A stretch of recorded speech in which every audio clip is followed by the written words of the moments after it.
70 के दशक में कांग्रेस सरकार ने कृषि उपज के विपणन के लिए एपीएमसी एक्ट बनाया था। इस एक्ट के अंतर्गत किसानों के कृषि उत्पादन के विक्रय के लिए सरकारी मंडी बनाई गई थी।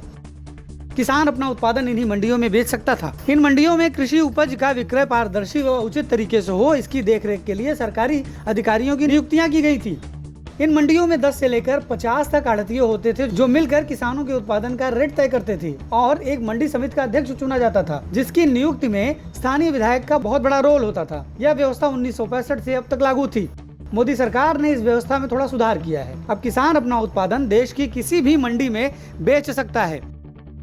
उसे दूसरे राज्यों की मंडी में अपने उत्पादन को ले जाने में कोई टैक्स भी नहीं लगेगा। इससे किसानों को कैसे फायदा होगा, ऐसे समझिए। पिछले साल नासिक में प्याज का रेट 10 रुपए किलो था, पर यही प्याज यूपी और पंजाब में 80 रुपए किलो बिक रही थी।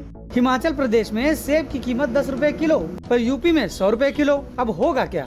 एपीएमसी एक्ट के कारण हिमाचल और नासिक का किसान अपना माल केवल स्थानीय मंडियों में बेच सकता था। आढ़तिये और बिचौलिए उसी माल को बढ़े चढ़े दाम में बेचकर लंबा फायदा उठाते थे। मोदी सरकार ने इसी एपीएमसी एक्ट की बाध्यता को नया बिल लाकर समाप्त कर दिया है। कुछ लोग इस बात का दुष्प्रचार कर रहे हैं कि नए बिल से मंडियां व समर्थन मूल्य समाप्त हो जाएंगे, जबकि सरकार ने स्पष्ट किया है कि न तो मंडी बंद की जाएगी और न ही समर्थन मूल्य।